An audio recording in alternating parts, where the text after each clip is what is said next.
Hello everyone. In this video, what I'll be explaining you about is stakeholders. What are the types of stakeholders? What are the responsibilities of the stakeholders? And what are the expectations of stakeholders? And what happens when there is a conflict in stakeholders?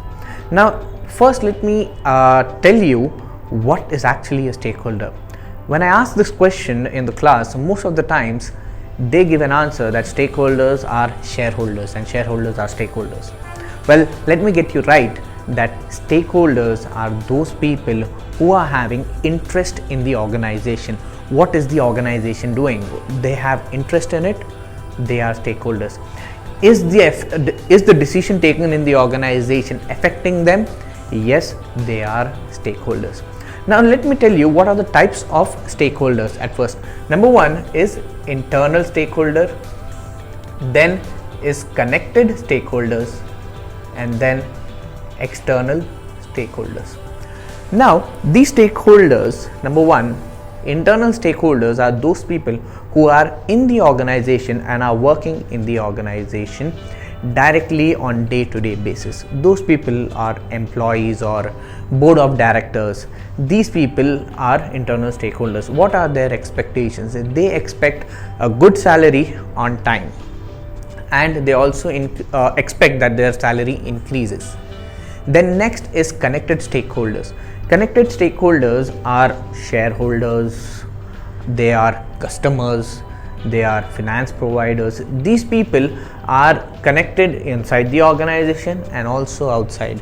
These people need to be satisfied so that the organization would grow. And then lastly is the external stakeholders. These stakeholders are outside the organization. Maybe it is government or those stakeholders which do not qualify as internal and connected. Those stakeholders would be coming under external stakeholders. Now these all stakeholders, everyone would have different requirements. Now these different requirements will always rise in a conflict in those stakeholders. Now how do you make sure that there is a balance in all those stakeholders? For that there is Mendelow's power interest matrix. Now let me explain you this matrix. This matrix has 4 quadrants, which says power and interest, and then again high power,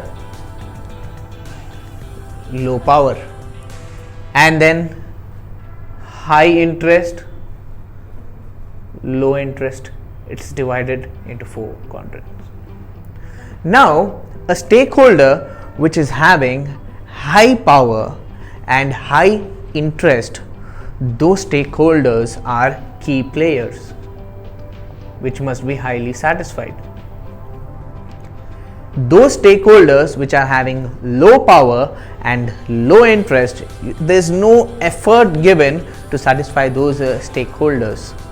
That is minimal effort. Now let me tell you that who are those stakeholders which will be coming under key players. That will differ from organization to organization. In some organizations, the board of directors and the employees play a very vital role. Those people are having high interest and high power. Those people would be key players. In some organization, the customer is having no value, or in some organization, maybe the outsourced person is having no value.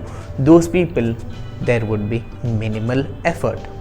Now coming up to 2 main things which most of the students get confused here actually is that if a customer or if a stakeholder is having high power, if a customer is having high power and low interest, high power and low interest, who can that be? Is actually most of the times it is government. A government is having high power and low interest. For those people, they must be kept satisfied. They must be kept satisfied. Where does that come? Power is high, interest is low. Keep them satisfied. Keep satisfied.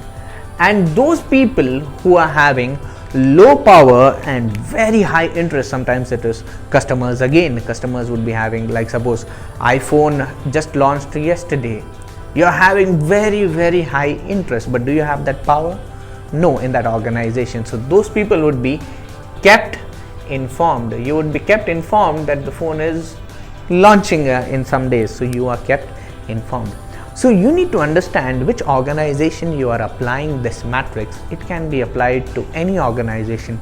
There is no hard and fast rule that if suppose the key players would be the shareholders or the board of directors. No, it can be anyone. Depending on the organization, they can be kept satisfied, they can be kept informed. It is completely depending on the organization. So I give you a task that you can take any organization, apply this matrix there, and let me know in the comment section. I hope this video is helpful for you, and please make sure to subscribe our channel and also follow us on Instagram and Facebook. Thank you.